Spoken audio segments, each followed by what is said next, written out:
What's up, guys? It's Phil Insider with Kinfo Carpentry here, and today we're going to talk about my tool belt. This is the Occidental finisher belt, and we're going to go through kind of what I keep in each position. And how about this?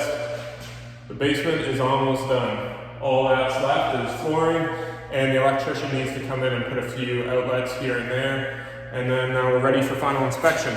And if you haven't seen any of the videos on how this all got built, feel free to go back to my channel and watch them all.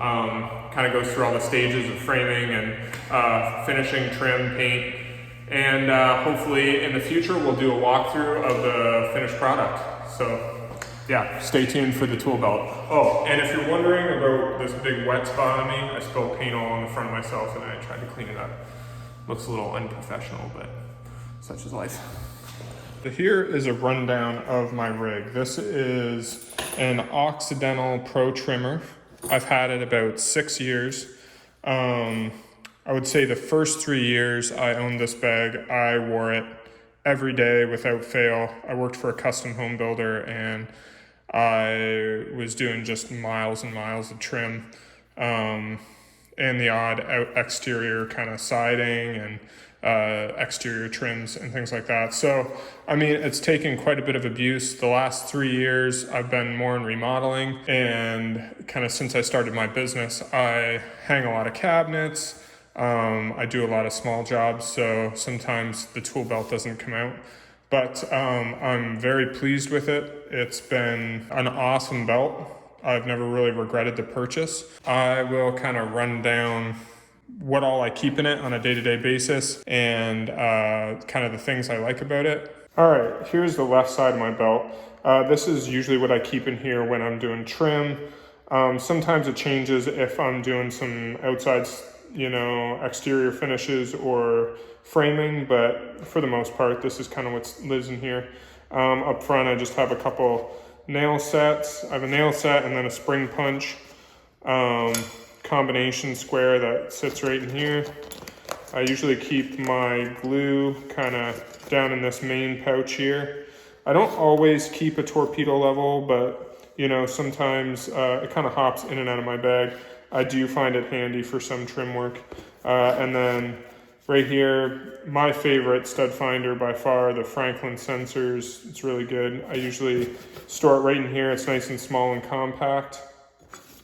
The Swanson Speed Square lives right in between those two pouches. And then usually here is reserved for fasteners, 3-inch screws, 2-inch screws. And then sometimes I'll store under here as well. So that is the left side of my pouch. This can also live back here, and sometimes it does. For some reason, I just tend to stick it in there. And then my phone usually tucks in this little slot here, but obviously I'm filming with it. So yeah, that's the left side. All right, here's the right side of my bag. Usually down here is where I keep a chalk line. I don't always use that for trim, so sometimes that gets ditched out of my bag, and I keep the stud finder over here. Knife goes in here. This bag actually comes with this little sheath, so you can store a chisel in it, or I always store my knife in it. It's easy. I don't have to struggle to get it out of a little slot or something like that.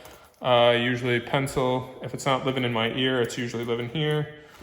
This is usually a bit of some sort, whether it's a T25 or a number 2 Phillips.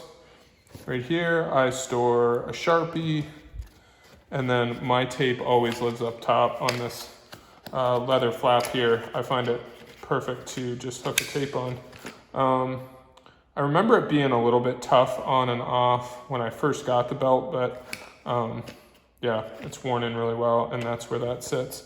And usually when I'm running trim, kind of hook, that's where my nail gun sits while I'm using it.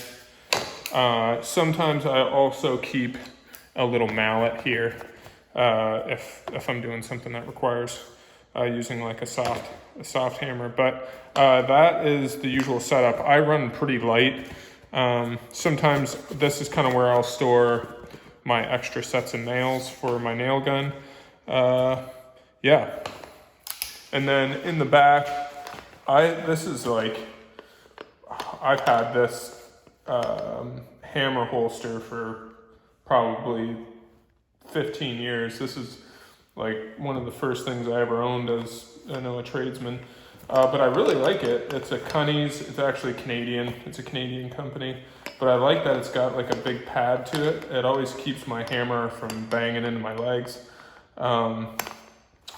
And then back here, I kind of go back and forth between the 10-ounce titanium stiletto and the 14-ounce. Right now, the 14-ounce is in my belt. I prefer the wood handle, probably more for cost than anything. I just can't choke down the $300-400 bill of a full titanium hammer, but I've never had a handle break. I'm not that hard on stuff, so the wood handle's been great. One thing that's been a great addition to this belt is actually the little back pad here from Occidental. I really like this. I don't have much of a butt, so this actually helps it kind of sit into my back a little more, so it's not always falling down. And I find it just gives you a little more support. It's not always like digging into your back here. Feels a little more sturdy, so that is a very good addition to the belt. I don't have any complaints about this belt. I am a big fan, and I probably will go out and buy another one when this one wears out. The one thing, that I'm starting to see is that at this corner, it's starting to wear through. I'm not through it yet. I probably have another couple of years before that wears through, but it is starting to wear in the corners, like right here, and like up here. I guess it's just points that, yeah, something rubs against it, either my pants or whatever, but 6 years of heavy duty use, and they're still going strong. So yeah, would highly recommend. There's a lot of times in my job that this belt is just way too much. I can't wear it because I'm either banging into cabinets, I'm in and out of somebody's finished house that I don't want to wear a full tool belt in. So my recent search has kind of been to find like a smaller little setup. This is my newest addition. I'm still not 100% sure if this is like the best fit for me. I love this belt so much. It's great for what it's intended to be, but I'm having a really hard time finding a small setup I like and I find comfortable. This is the Diamondback Flux. So far, I've liked it.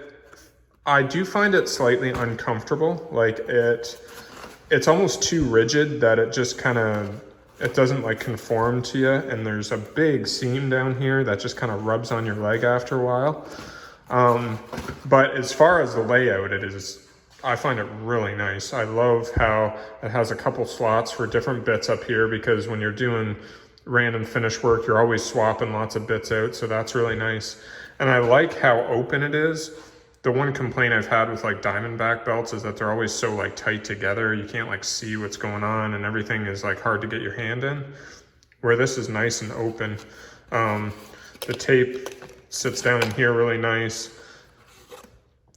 Yeah, sometimes this is another tool I kind of like, which is the Stud Buddy. It's basically just a magnet that finds drywall screws. So I keep that when I'm doing cabinet installs as well, because it's kind of handy. So there is multiple pouches in here. Let's take it out here and show you. So there's kind of one big pouch in here where a glue bottle fits nice, or any other big thing. And then these are all very rigid and they actually stay open. They don't really close up. So a knife fits in there, and these two things fit nice there. And I like to carry my phone.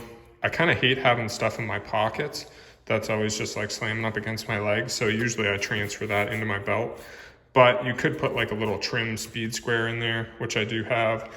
And then back here, this is like it's like made out of a really hard plastic. So stuff slides in and out of that really nicely.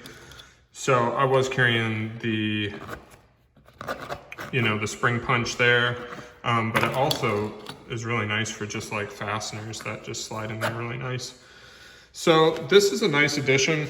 I haven't used it very much, maybe a total of like 8 hours on this, which isn't really a good enough length of time to be able to judge whether you really like something or not.